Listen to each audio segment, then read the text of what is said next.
Welcome to रेजंगला education. मैं हूं अनूप और आज की क्लास में हम स्टार्ट करने वाले हैं इलेक्ट्रोमैग्नेटिक वेव्स के बारे में। ईएम वेव्स क्या होती हैं, किस प्रकार से ये हमारे लिए यूज़फुल हैं, इन सब चीज़ों के बारे में हम इस यूनिट के अंदर पढ़ेंगे। ठीक है, तो बेसिकली इलेक्ट्रोमैग्नेटिक वेव का आइडिया कहाँ से जनरेट आता है। तो सिस्टमेटिकली हम बात करें तो हम 12th क्लास के अंदर जो इलेक्ट्रोस्टैटिक्स पढ़ के आते हैं उसमें हम चार्ज को स्टडी करते थे, रेस्ट के ऊपर उसकी प्रॉपर्टीज, करंट इलेक्ट्रिसिटी के अंदर चार्ज को मोशन में हम रीड करते थे। फिर उसके बाद हमने पढ़ा था ओरिस्टेड एक्सपेरिमेंट, जो कि हमें बताता है कि जब भी किसी वायर में यदि करंट फ्लो करेगा तो सराउंडिंग में मैग्नेटिक फील्ड प्रोड्यूस होता है। उसके बाद नए प्रेडिक्शन के साथ जो फैराडे एक्सपेरिमेंट्स परफॉर्म करते हैं और वो एक यूजफुल वे में बताते हैं कि यदि हम मैग्नेटिक फील्ड को बदल के वापस हम करंट को बना सकते हैं। करंट मैग्नेटिक फील्ड को बनाता है, उनका अपोजिट कंसेप्ट था। अब उसके बाद जो नया अपने पास इलेक्ट्रोमैग्नेटिक वेव्स के अंदर आता है उसमें हम क्या पढ़ते हैं, मैक्सवेल के रिगार्डिंग।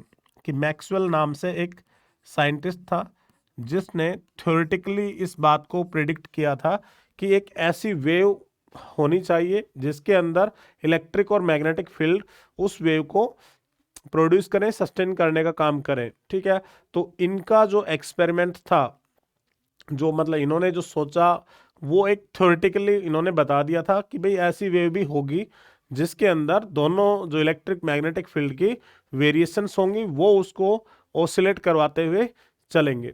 तो हम उसी के बारे में पढ़ने वाले हैं और उस चीज को एक्सपेरिमेंटली वेरीफाई किया गया किसके द्वारा, दैट इज हर्ज एक्सपेरिमेंट के द्वारा। तो हर्ज एक्सपेरिमेंट ने इलेक्ट्रोमैग्नेटिक वेव को बनाया। ठीक है, लेकिन वो अभी अपने सिलेबस पार्ट में नहीं है तो हम उसको ज़्यादा यहाँ पे डिस्कस नहीं करेंगे। ठीक है, उसके अंदर सिंपल जो चीज़ है अपनी कि भाई कौन सोर्स होता है इलेक्ट्रोमैग्नेटिक वेव का, तो हम कह सकते हैं कोई भी चार्ज पार्टिकल जो एक्सलरेट कर रहा हो या हम बोल दें ऑसिलेट करता हो। ठीक है, वो हमेशा किसको क्रिएट करेगा, एक रेडिएशन को। उस रेडिएशन को ही हम क्या नाम देते हैं, इलेक्ट्रोमैग्नेटिक वेव। तो ये बात अभी मैंने आपको यहाँ पे बता दी है कि भाई इसने थ्योरेटिकली थ्योरेटिकली यहाँ पे एक एक्सप्लेनेशन दी थी कि भाई ऐसी वेव होनी चाहिए। तो ईएम वेव जो एक्सपेरिमेंटली बात करें हम,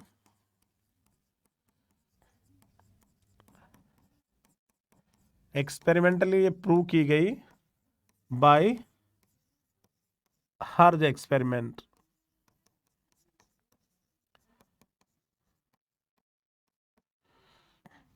अराउंड 1865 के अराउंड ये बातें थी। इनसे पहले एक इंडियन साइंटिस्ट भी थे, जेसी बोस, लगभग उसी टाइम पीरियड के अराउंड उन्होंने भी ईएम वेव प्रोड्यूस की थी। बट जो इलेक्ट्रोमैग्नेटिक वेव उनके द्वारा प्रोड्यूस की गई थी वो एक्सपेरिमेंट जो था वो सिर्फ और सिर्फ कन्फाइंड था लेबोरेटरी तक ही, इसीलिए उनका नाम यहाँ पे नहीं आता है। ठीक है, हर्ज जो साइंटिस्ट था उन्होंने इसको प्रूव किया था कि भाई इस प्रकार से प्रोड्यूस होती है और सोर्स इसका ये रहेगा। तो जनरल जो हर एक्सपेरिमेंट जो होता है अपना, उसके अंदर मैं एक सिंपल डायग्राम से इस चीज को बता देता हूँ हल्का सा। देखिए उन्होंने क्या किया था कि दो मेटालिक प्लेट्स अपनी ली, यहाँ पे भी मेटालिक प्लेट्स हैं, इनके अंदर थिक वायर्स को यूटिलाइज किया गया और यहाँ पे स्फेरिकल पॉलिश्ड बॉल्स जो कि हाईली मतलब पॉलिश्ड बॉल्स है, इनको किसी भी इंडक्शन कॉइल से एक कनेक्शन दिया गया ताकि हाई एनर्जी इलेक्ट्रिक स्पार्क यहां से चले। उसके बाद उन्होंने क्या किया, यहाँ पे एक डिटेक्टर कॉइल प्लेस की।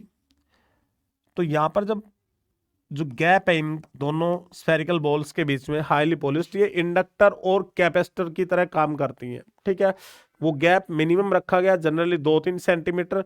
जब हाई एनर्जी इलेक्ट्रिक स्पार्क, ध्यान से सुनेंगे, हाई एनर्जी इलेक्ट्रिक स्पार्क जब इस गैप से डिस्चार्ज होगा तो उन्होंने क्या बताया कि ये एक वेव को जनरेट करता है, क्योंकि जो भी एयर इन बिटवीन प्रेजेंट है वो उसको आयनाइज कर देता है और आयनाइज करने के बाद वो रेडिएशंस डिटेक्टर के द्वारा डिटेक्ट होती हैं, तो वो स्किंटिलेशन इफेक्ट से विजिबली वहाँ पे दिखाई भी देती हैं। इस प्रकार से हम कह सकते हैं कि भाई इलेक्ट्रोमैग्नेटिक वेव्स कैसे जनरेट हुई। तो हाई एनर्जी इलेक्ट्रिक स्पार्क जब डिस्चार्ज होगा, जैसे हम देखें कि वेल्डिंग वगैरह होती है, तो सेम उसी टाइप से स्पार्क यहाँ पे जनरेट होता है, ठीक है। ऐसे ही इलेक्ट्रोमैग्नेटिक वेव वहाँ पे बन जाएगी। अब वो अभी अपने सिलेबस पार्ट पे नहीं है, ये रखी जाती है पैरेलल। यदि इसको परपेंडिकुलर कर देंगे हम डिटेक्टर कोयल को, तो वो डिटेक्ट नहीं कर पाएगी, ठीक है। अभी हम जो सिलेबस पार्ट पे है उसी के बारे में डिस्कस करेंगे। तो सबसे पहले देखिए, मैक्सवेल जो एक अपने पास एम्पियर सर्कुलर लॉ हम पढ़ के आते हैं। एम्पियर सर्कुलर लॉ की सिंपल स्टेटमेंट हमें बताती है कि भाई जो लाइन इंटीग्रल मैग्नेटिक फील्ड का होगा किसी भी क्लोज्ड पाथ के ऊपर, वो हमेशा किसके बराबर होगा, that is mu naught times the current enclosed by the loop. ये इसकी स्टेटमेंट है। तो मैक्सवेल ने बताया कि भाई ये एम्पियर सर्कुलर लॉ जो है इसमें कुछ ना कुछ कमी है, ये फेल हो जाता है, ठीक है, यदि हम इस चीज को ऑब्जर्व करें कैपेसिटर प्लेट्स के अंदर चलें तो।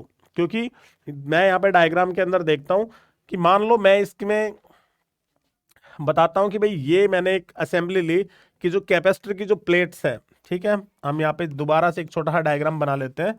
तो मान लीजिए मैंने ये कैपेसिटर की प्लेट्स ली और यहाँ पर मैंने सेल बैटरी जो भी है कनेक्शन यहाँ पे कर दिया।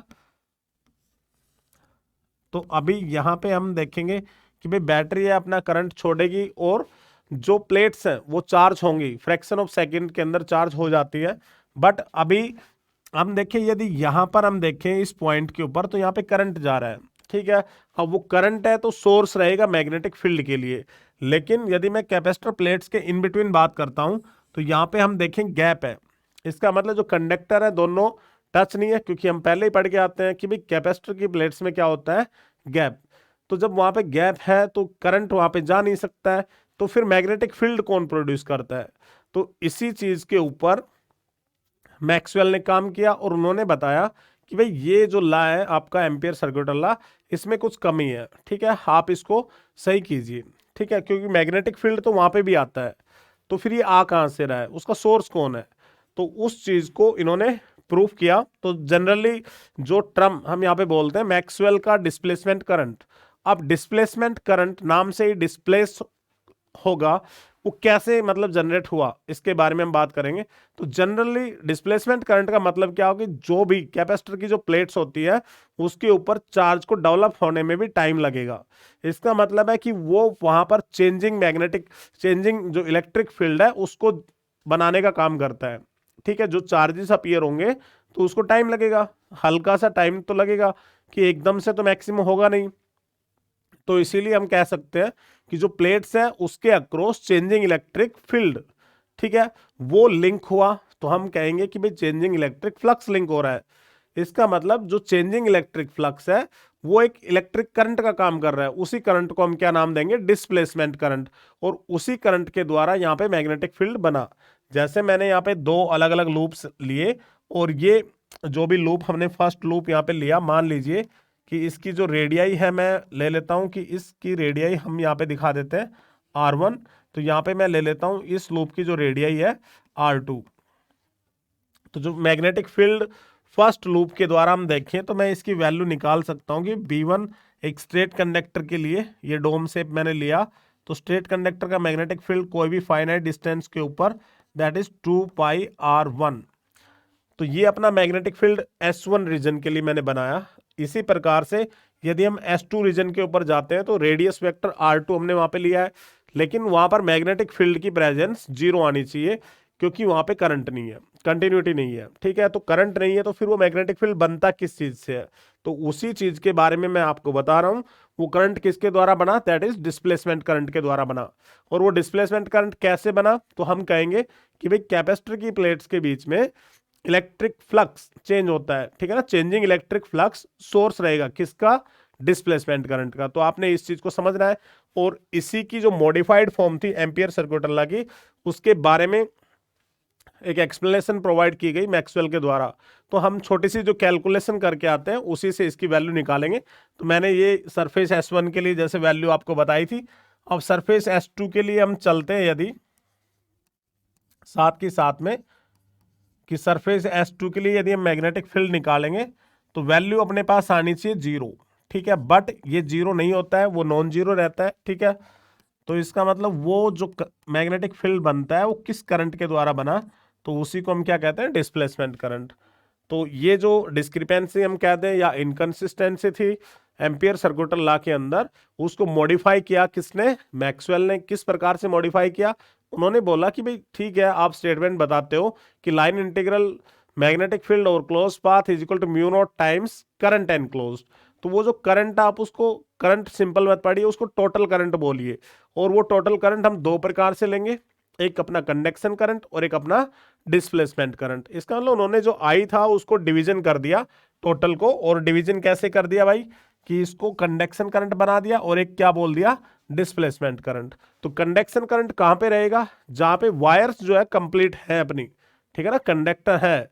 और डिस्प्लेसमेंट करंट कहां पे बनेगा, इसका मतलब जहां पे गैप रहेगा। तो गैप किसके अंदर है, कैपेसिटर की प्लेट्स के अंदर है।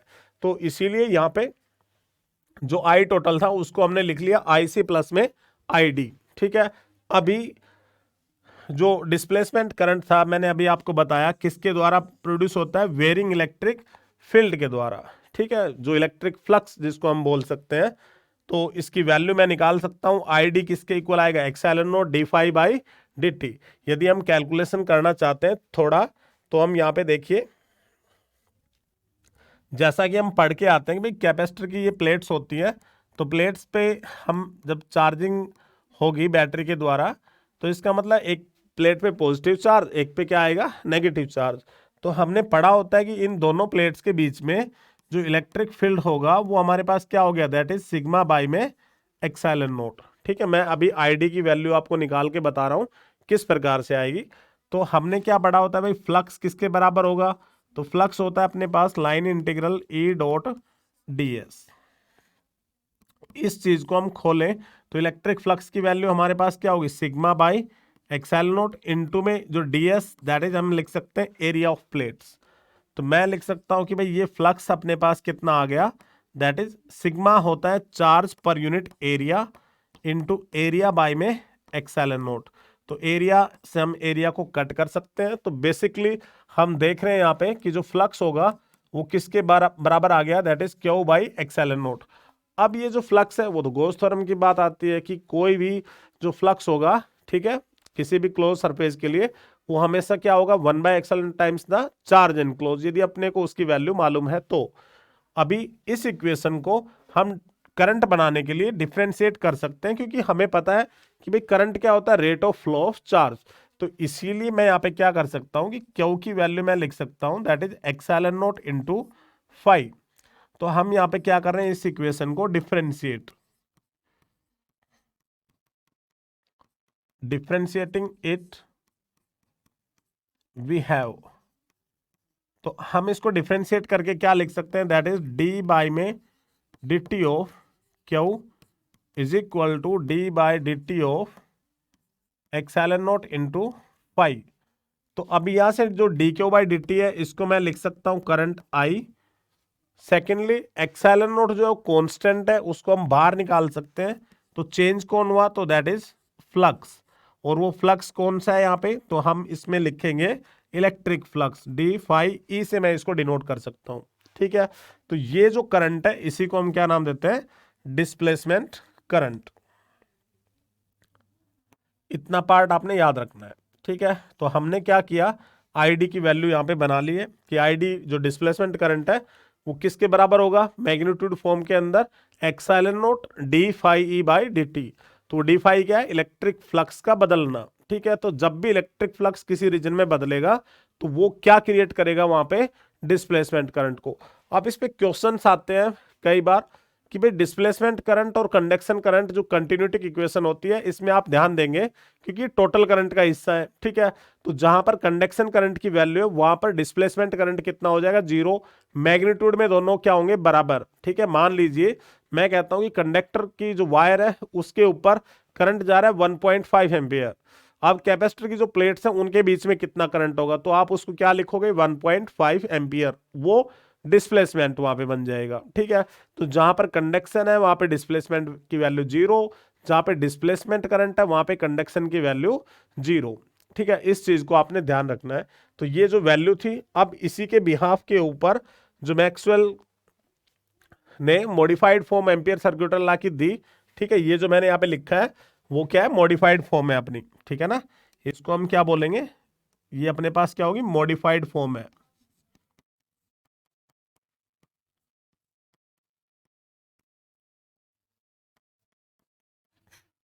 ये हमारे पास होगी modified form of ampere circuital law. तो इतना पार्ट इसके अंदर आपने ध्यान देना है, ठीक है। अब इसकी जो सर्टेन मैक्सवेल की सेट ऑफ इक्वेशंस थी, ठीक है, जैसे गोज लॉ के अंदर जो फर्स्ट इक्वेशन इन्होंने बताया कि फ्लक्स होगा वो किसके बराबर, क्यू बाई एक्सएलन नोट, ठीक है, इस प्रकार से इक्वेशंस थी। मैग्नेटिक फील्ड के लिए line integral B dot D L जो हमने अभी पढ़ा यहाँ पे, एम्पियर सर्क्यूटल लॉ की modified form, same Faraday law के ऊपर भी इन्होंने एक सेट ऑफ इक्वेशंस प्रोवाइड की थी। तो अभी जो अपना पार्ट सिलेबस का है उसके अकॉर्डिंगली आपने इस चीज को ध्यान रखना है, ये एक स्टैंडर्ड वैल्यू है अपने पास, ठीक है, जो पूछी जाती है कि भाई इसकी मॉडिफाइड फॉर्म क्या होगी, तो आपने इस इक्वेशंस को समराइज करना है, अच्छे से इसको बताना है। अभी नेक्स्ट हम देखें आगे, तो मैंने अभी आपको बताया कि भाई जो डिस्प्लेसमेंट करंट है उसकी वैल्यू, तो मैंने यहाँ पे सेम पॉइंट राइट किया है कि डिस्प्लेसमेंट करंट और conduction current equal in magnitude है जब दोनों प्रेजेंट है डिफरेंट पार्ट ऑफ सर्किट्स के अंदर, ठीक है। अभी मैंने जो सेम चीज रिपीट की थी कि भाई कंडक्शन जहाँ पे है वहां पे डिस्प्लेसमेंट की वैल्यू 0, ठीक है, तो इस चीज को आपने ध्यान रखना है। सेकेंड पॉइंट कि जो डिस्प्लेसमेंट करंट किसके कारण अराइज होता है, तो वो अराइज होता है किसके कारण भाई, इलेक्ट्रिक फ्लक्स के बदलने से, और वो कहाँ पे, between the plates of the capacitor, क्योंकि बाकी जगह पे तो कंटिन्यूटी होती है मटेरियल के अंदर, कैपेसिटर की प्लेट्स में क्या होता है, गैप, तो वहां पे हम उस करंट को क्या पढ़ेंगे, डिस्प्लेसमेंट करंट। अब just like conduction current, displacement current also act as source of magnetic field, क्योंकि अभी स्टार्टिंग में मैंने एक लूप कंसिडर किया था S1 S2, तो वहां पे S1 में तो करंट पास हो रहा था, इसलिए मैग्नेटिक फील्ड बनता था। और इनसाइड हम देखें तो मैंने S2 लूप के लिए आपको बताया था कि भाई वहां पर मैग्नेटिक फील्ड की वैल्यू कितनी आनी चाहिए, 0 प्रैक्टिकली, बट वहां पे हमें वैल्यू मिलती है, मतलब लॉजिकली हम देखें तो वहां पे करंट तो था नहीं, इसीलिए मैग्नेटिक फील्ड कितना मिलना चाहिए था अपने को, 0, बट मैग्नेटिक फील्ड तो वहां पे प्रेजेंट होता है। तो वो चीज किसके द्वारा वेरीफाई की जाएगी, डिस्प्लेसमेंट करंट के द्वारा। तो यही पॉइंट यहाँ पे है कि भाई कंडक्शन करंट हो चाहे डिस्प्लेसमेंट करंट, अपने को करंट से मतलब है, यदि करंट है तो फिर मैग्नेटिक फील्ड वहां पे बनेगा। नेक्स्ट हम आगे चलते हैं, तो इलेक्ट्रोमैग्नेटिक वेव जो अपने पास है उसके पास ट्रांसवर्स नेचर होता है, इनकी प्रॉपर्टीज, ठीक है, क्या होती है इलेक्ट्रोमैग्नेटिक वेव्स, इसके बारे में हम पढ़ेंगे इन डिटेल। तो देखिए यहाँ पे इलेक्ट्रोमैग्नेटिक वेव्स, जैसे मैक्सवेल ने, मैंने यहाँ पे राइट किया है कि Maxwell give idea of electromagnetic wave while hertz produce it experimentally, मैंने स्टार्टिंग में ही आपको बताया, ठीक है, 1865 के अराउंड, ठीक है। तो इलेक्ट्रोमैग्नेटिक जो वेव अपने पास है, ये इसका जो सोर्स है, ये आप यहाँ पे ध्यान देंगे कि इलेक्ट्रोमैग्नेटिक वेव का सोर्स कौन है, तो आप इसमें लिख सकते हो भाई कि एक्सेलरेटेड, या हम कह सकते हैं ओसिलेटिंग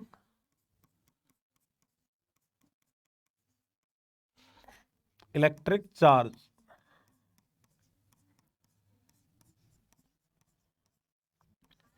तो ये एक सिंपल डायग्राम मैंने यहाँ पे प्लॉट किया जिसके अंदर electromagnetic wave direction of propagation हम कैसे निकालते हैं, ये चीज मैं आगे बताऊंगा, प्रॉपर्टी के अंदर डिस्कस करेंगे।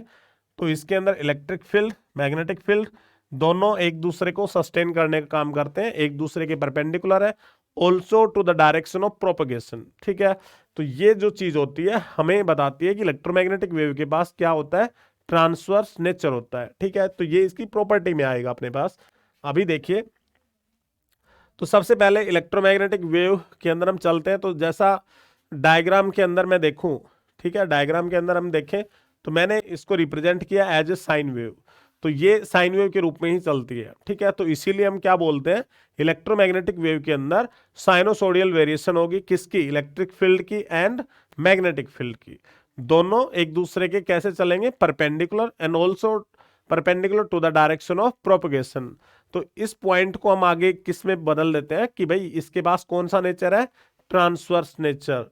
तो ये जो चीज़ है आपने ध्यान रखनी है। अब इसके बाद कुछ बेसिक प्रॉपर्टीज जो फ्रीक्वेंट प्रॉपर्टीज है जो आपको ध्यान रखनी चाहिए। तो सबसे पहले तो देखिए इलेक्ट्रोमैग्नेटिक वेव जो होती है उसके पास मैंने बताया कि भाई ट्रांसवर्स नेचर हो गया। सेकंड पॉइंट हम देखें कि भाई किसके द्वारा ये सोर्स क्या है, किसके द्वारा प्रोड्यूस की जाएंगी, तो हम बताएंगे ये प्रोड्यूस की जाती है एक्सेलरेटेड या फिर ओसिलेटिंग चार्ज पार्टिकल के द्वारा।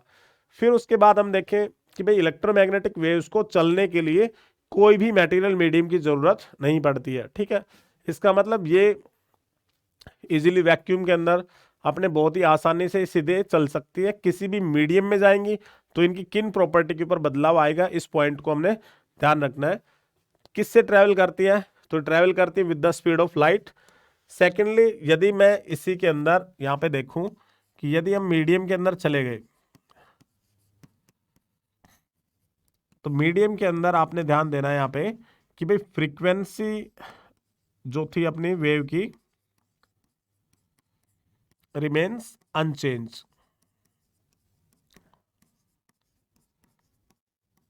क्योंकि ये इनहेरेंट प्रॉपर्टी है। ठीक है, जबकि जो स्पीड की बात करें या फिर वेवलेंथ, स्पीड एंड वेवलेंथ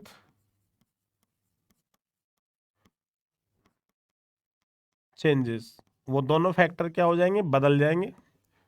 तो इस चीज को आपने ध्यान देना है। अब मैंने इसके दोनों फॉर्मूलाज यहाँ पे लिखे हैं कि भाई सी की वैल्यू हम कैसे निकाल सकते हैं। तो ये रेशियो होगा electric field to magnetic field जो पीक वैल्यूज है, या फिर हम इसको लिख सकते हैं भाई ये सी जो है स्पीड ऑफ लाइट वो किसके बराबर रहेगी, तो 1/रूट mu nought time mu note into epsilon nought की परमिटिविटी ऑफ फ्री स्पेस। ठीक है, और permeability of free space electric magnetic field के लिए। अब उसके बाद इलेक्ट्रिक वेक्टर जो रहेगा इसके अंदर वो रेस्पॉन्सिबल होता है ऑप्टिकल इफेक्ट्स के लिए, जिसको कि हम लाइट वेक्टर भी बोल देते हैं। ये आपने इसके अंदर ध्यान देना है। इलेक्ट्रोमैग्नेटिक वेव बेसिकली अनचार्ज होती है ये इसके अंदर हम देखें आगे पॉइंट हम बात करें तो एनर्जी ऑफ इलेक्ट्रोमैग्नेटिक वेव है वो इक्वली डिवाइडेड रहेगी among electric and magnetic field. तो इस चीज को हम प्रूव कर सकते हैं कि भाई जो एनर्जी डेंसिटी होगी, एनर्जी डेंसिटी इलेक्ट्रिक फील्ड की वैल्यू की हम बात करें तो हमारे पास वैल्यू आती है 1/2 epsilon nought E square. Second energy density magnetic field की बात करें तो वो हमारे पास होती है b²/2 म्यू नोट। तो अभी हम क्या करेंगे, जैसे मैंने पॉइंट आपको बताया कि भाई एनर्जी जो होती है वो क्या होती है, इक्वली डिवाइडेड। तो उसी पॉइंट को हम यहाँ पे डिस्कस कर रहे हैं। तो देखिए अभी मैंने स्टार्टिंग में आपको बताया था कि भाई जो स्पीड ऑफ लाइट सी होती है वो हमारे पास किसके इक्वल है, तो दैट इज ई बाई में बी, या फिर हम इसका दूसरा फॉर्मूला लिख सकते हैं। ये हमारे पास क्या होगी, that is root mu note into epsilon naught. आप ध्यान देंगे हम इलेक्ट्रिक फील्ड से मैग्नेटिक फील्ड की वैल्यू बना सकते हैं एनर्जी डेंसिटी में, या मैग्नेटिक को इलेक्ट्रिक में लेके आ सकते हैं। तो मैं अभी स्टार्ट कर रहा हूं ऊपर इक्वेशन से, मैं लिख सकता हूं U E is equal to 1/2 epsilon nought E square. तो ई की वैल्यू की जगह पे मैं लिख सकता हूं दैट इज बी इंटू सी। तो यहाँ पे मैं लिख सकता हूं ई की value B into C square. तो हम बता सकते हैं भाई वैल्यू हमारे पास कितनी आ गई, तो that is B square into C square is equal to U ई।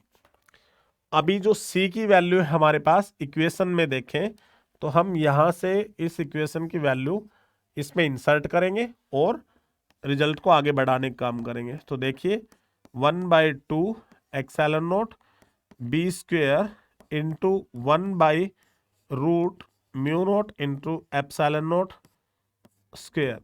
तो स्क्वेयर से हम स्क्वेयर रूट को खत्म कर देंगे और यहां से हम क्या लिख सकते हैं कि भाई U E is equal to 1/2 epsilon naught B square into mu naught X L naught. तो अभी फर्दर हम देखें तो एक्सएल नोट से एक्सएल नोट खत्म कर देंगे और हमारे पास क्या बच गया, तो U E is equal to B square by 2 times mu naught, ये हमारे पास बच गया। अब इस वैल्यू को हम चेक करें तो ये जो वैल्यू है हमारे पास ये किसके बराबर है, तो दैट इज म्यू बी। तो यहां से हम क्या लिख सकते हैं कि U E is equal to UV.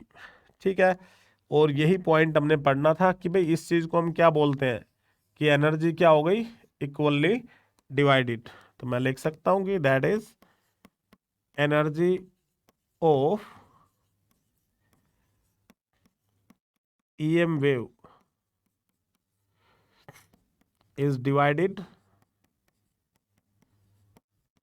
equally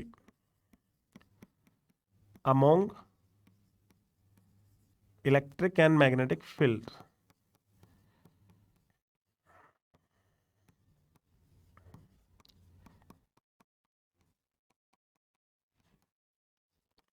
तो ये हमारे पास पॉइंट हो गया, इसको हमने डिस्कस किया। ठीक है, कि किस प्रकार से हम कह सकते हैं कि एनर्जी क्या होगी, इक्वली डिवाइडेड है।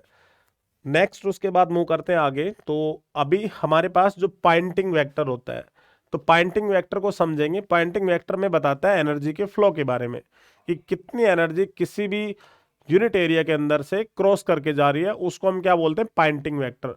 जनरली जो पॉइंटिंग वेक्टर है हमें डायरेक्शन देने का काम करता है, तो हम उसको एस वेक्टर से दिखाएंगे। तो S vector is equal to, मैं लिख सकता हूं ई क्रॉस एच, या फिर हम एच को चेंज करें तो एच, आपने ध्यान दिया हो यूनिट नंबर 3 के अंदर हम देखते हैं कि भाई एच जो होता है वो किसके बराबर होता है, that is mu not be, जो अपने पास फैक्टर था,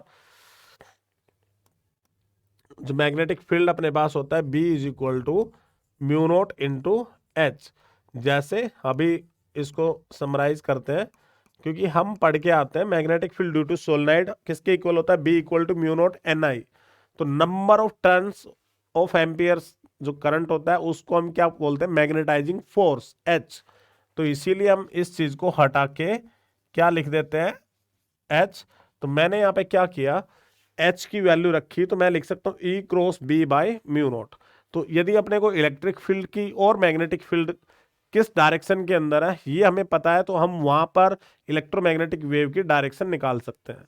वो कैसे निकलेगी, ई क्रॉस बी वेक्टर से। जो भी वेक्टर आएगा वो अपने को बता देगा इलेक्ट्रोमैग्नेटिक वेव इस प्रकार से इस एक्सिस के ऊपर प्रोपगेट कर रही है। अब देखिए नेक्स्ट, तो पॉइंटिंग वेक्टर मैंने बताया आपको। अब जो मोमेंटम ट्रांसफर्ड होगा उसके बारे में बात करें, तो मोमेंटम हमारे पास E is equal to M C square होता है, क्योंकि स्पीड ऑफ लाइट से चलती है। तो हमने उसी चीज को यहाँ पे थोड़ा सा एलेबरेट करके लिख दिया, P is equal to U by C, क्योंकि एनर्जी जो होती है हम लिख सकते हैं कि भाई energy E is equal to, हम किसके बराबर लिख सकते हैं, एम सी स्क्वेयर। इसको मैं खोल लूँ, एनर्जी को मैं यू से भी दिखा सकता हूँ, तो that is M C into C. अब ये मास टाइम्स वेलोसिटी अपने पास क्या बन गया, मोमेंटम। तो इसीलिए हमने P equal to U by C इसको डिनोट कर दिया है।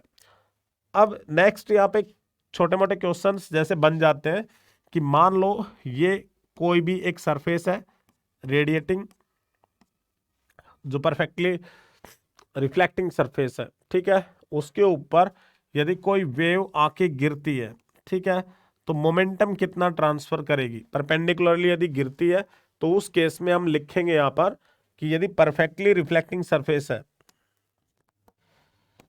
ये ध्यान देंगे, फॉर परफेक्टली रिफ्लेक्टिंग सरफेस,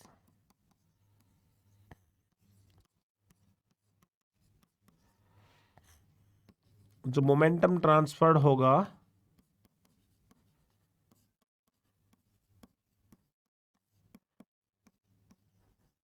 तो उसमें हम लिख सकते हैं P is equal to minus two U by में सी।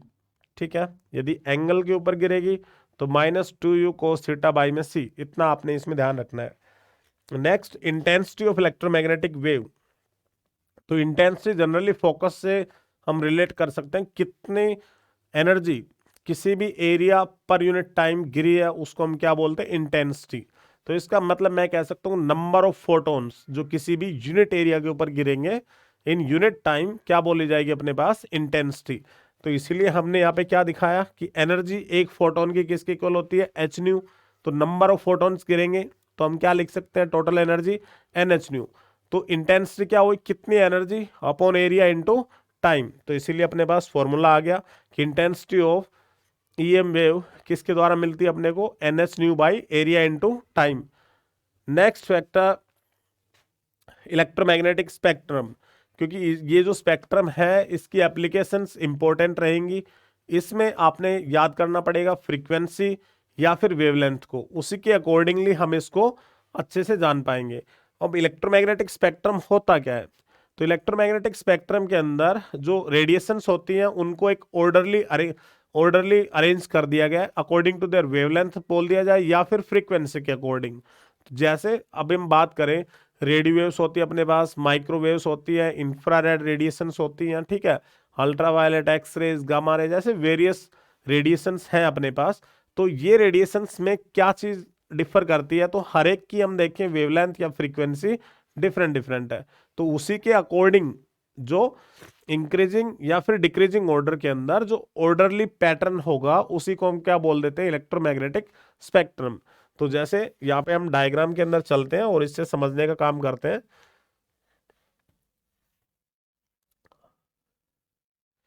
जैसे मान लीजिए हम इस फैक्टर की बात करते हैं, तो रेडियो वेव्स जो होती हैं, रेडियो वेव्स की जो वेवलेंथ होती है नियरली 10⁻³ के इक्वल इस ऑर्डर में होती है, इनकी वेवलेंथ सबसे ज्यादा होती है। जैसा यहाँ पे डायग्राम वेव से भी हम इसको देख सकते हैं, माइक्रोवेव्स की वेवलेंथ रेडियो के मुकाबले कम है, 10⁻⁻²। इंफ्रा और भी कम है। ऐसे करके हम देखें गामा रेज तक मूव करते हैं तो गामा रेडिएशंस की जो वेवलेंथ होती है सबसे कम होती है।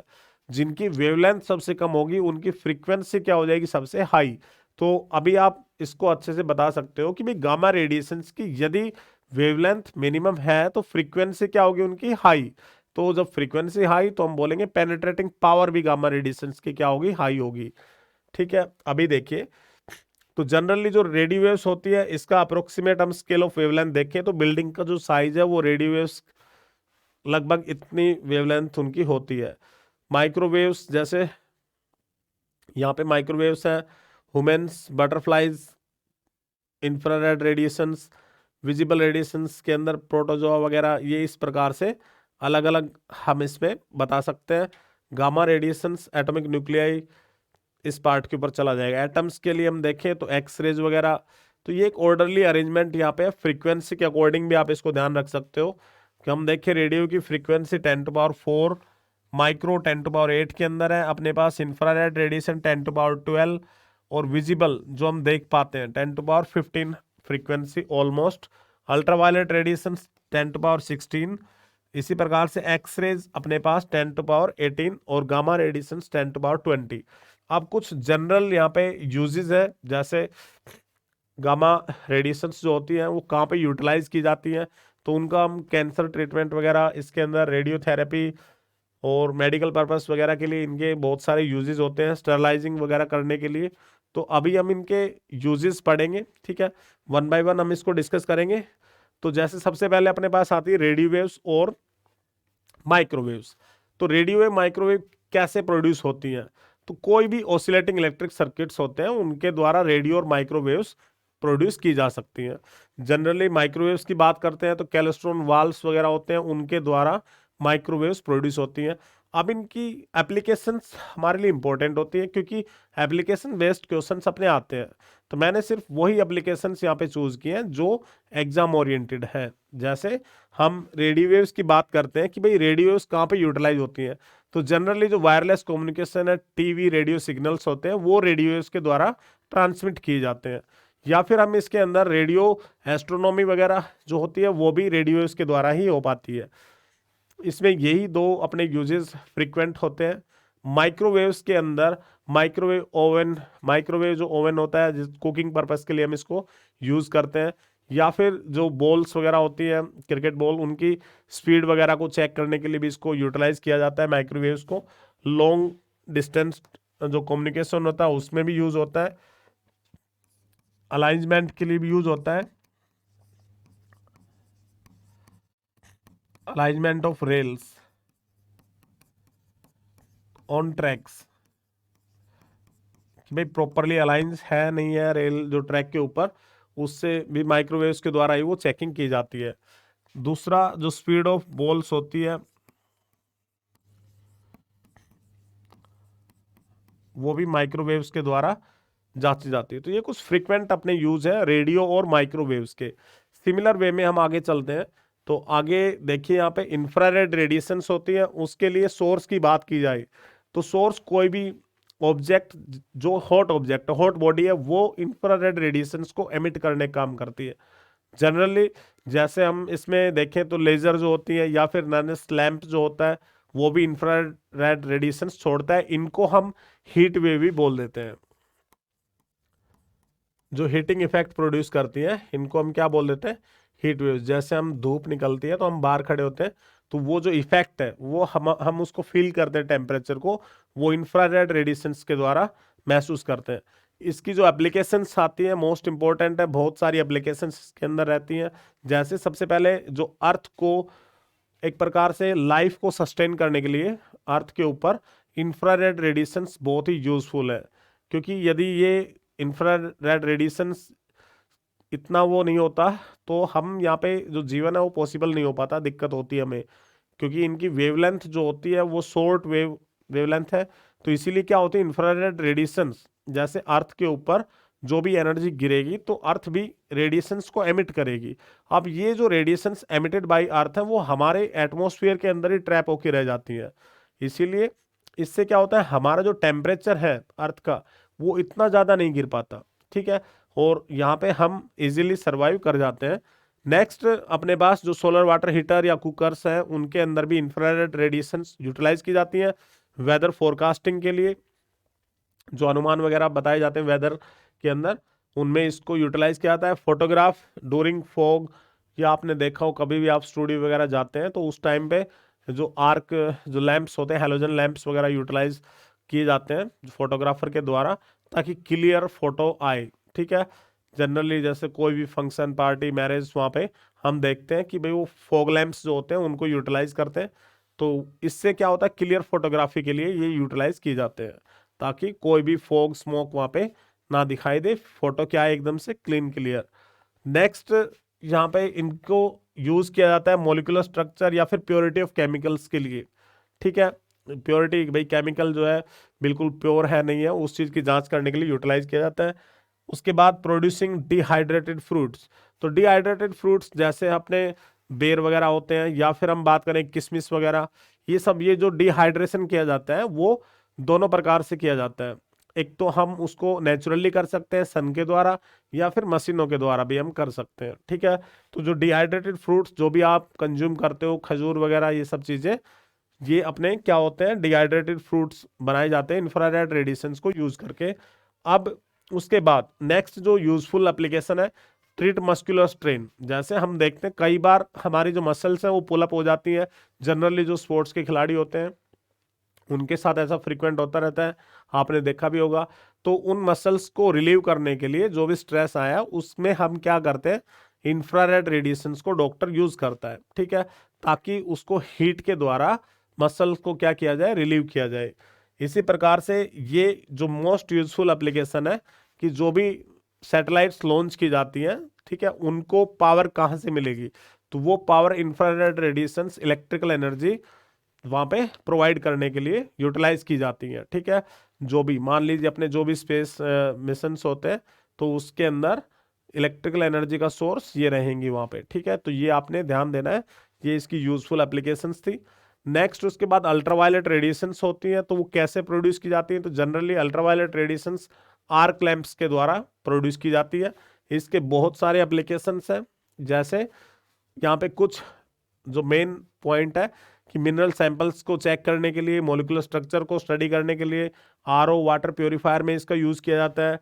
जो मेडिकल इंस्ट्रूमेंट्स होते हैं उनको स्टरलाइज करने के लिए भी इनको यूज़ किया जाता है ताकि जो भी बैक्टीरिया वगैरह उसके ऊपर है उसको हम ख़त्म कर सकें, डिस्ट्रॉय कर सकें। ठीक है, या फिर जो बर्गलर अलार्म्स होते हैं उनके अंदर भी अल्ट्रावायलेट रेडिएशंस को यूटिलाइज किया जाता है। तो ये अपनी कुछ मोस्ट इंपॉर्टेंट एप्लीकेशंस थी। लेसिक आई सर्जरी में भी यूवी रेज को यूज किया जाता है। ठीक है, यहाँ पे आप ये भी बता सकते हो LASIK eye surgery general normal जो सर्जरी होती है उसके अंदर आपकी इंफ्रारेड रेडिएशंस भी यूटिलाइज की जा सकती है। फोरेंसिक लैब्स वगैरह के अंदर भी यूवी रेज को यूटिलाइज किया जाता है। ठीक है, फिंगरप्रिंट्स वगैरह इन सब चीज़ों के लिए नेक्स्ट उसके बाद एक्सरेज अपने पास आती हैं। तो एक्सरेज कॉलेज एक्सरे ट्यूब के द्वारा प्रोड्यूस होती है। इनके बहुत सारे एप्लीकेशंस हैं। जैसे मेडिकल पर्पस के लिए हम बात करें तो डिटेक्शन ऑफ फ्रैक्चर, कोई भी बॉडी में फ्रैक्चर, बोन्स वगैरह, ठीक है, जो मैलिग्नेंट ग्रोथ होती है उन सबको डिटेक्ट करने के लिए एक्सरेज वगैरह का यूटिलाइज किया जाता है। रेडियोथेरेपी में भी इसका यूज होता है, ठीक है। Detection of cracks, flaws, material particle की हम बात करें उनमें भी इनको यूज किया जाता है, ठीक है। Detection of explosive, OPM etcetera, airports वगैरह के ऊपर या बड़े बड़े शॉपिंग मॉल्स के अंदर इनको डिटेक्शन के पर्पज से भी यूज किया जाता है। उसके बाद इंडस्ट्रियल एप्लीकेशन के अंदर जैसे हम बात करें तो यहाँ पे जो जो अपने पास है, मान लीजिए जो पर्ल मोती जो बनते हैं ओयस्टर्स के अंदर, उसकी फॉर्मेशन को देखने के लिए भी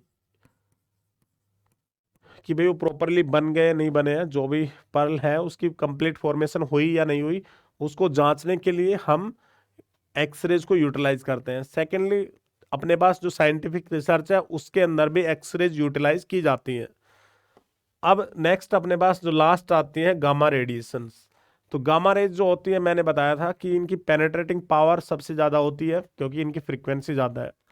ये प्रोड्यूस कैसे की जाती हैं? तो प्रोडक्शन इनके अंदर रेडियोएक्टिव एलिमेंट्स जो होता है वो गामा रेज को एमिट करते हैं जब न्यूक्लियर रिएक्शंस होती हैं।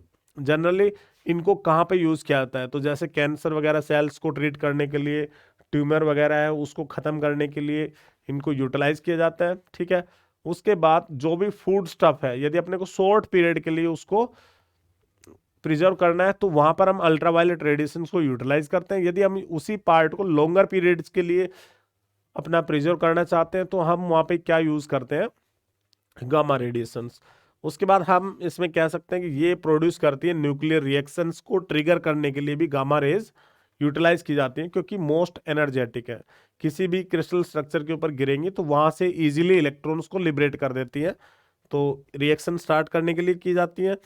अब अपने पास एक बेसिक क्वेश्चन मैं यहाँ पे लेके चल रहा हूँ जिसके अंदर मैग्नेटिक फील्ड अपने को साइन वेव के अंदर दिया गया है, इसकी फ्रीक्वेंसी और वेवलेंथ हमने निकालनी है और एक्सप्रेशन फॉर इलेक्ट्रिक फील्ड, इतना काम हमने यहाँ पे करना है। तो देखिए अभी स्टार्ट करते हैं क्वेश्चन को।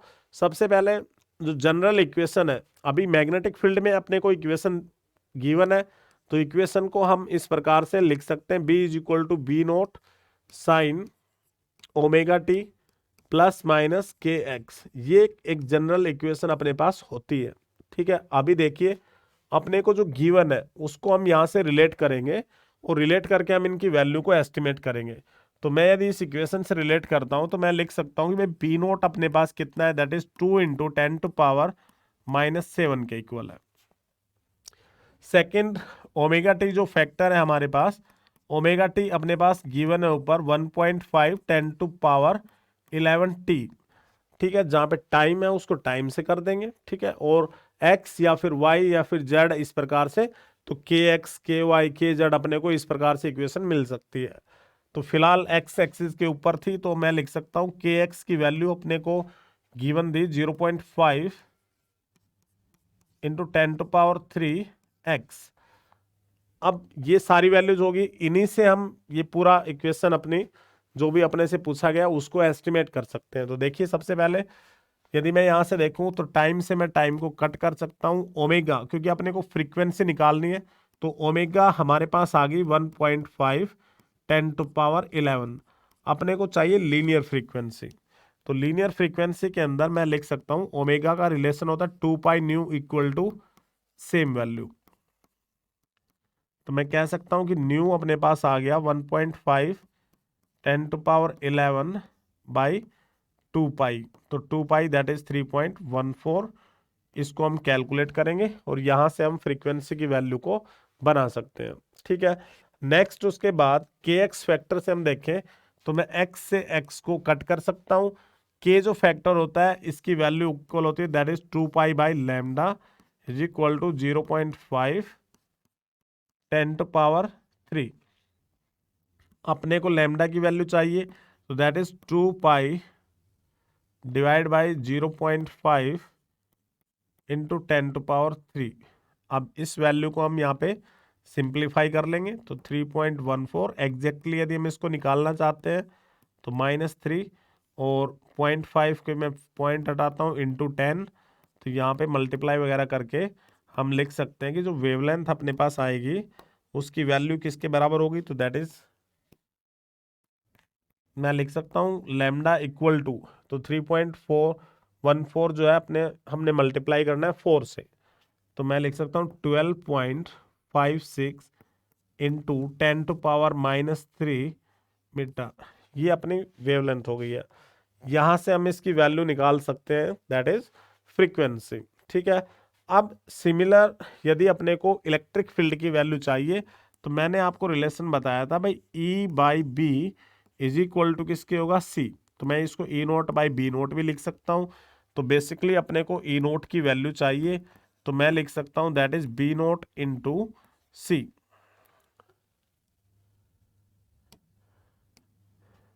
अब B0 अपने को गिवन है 2 इंटू 10⁻⁻7। तो यहाँ से जो स्पीड ऑफ लाइट होती है, जो EM वेव इसके साथ चलेंगी, तो हम यहाँ से वैल्यू को एस्टिमेट करके मैं लिख सकता हूँ कि E0 इज इक्वल टू 60,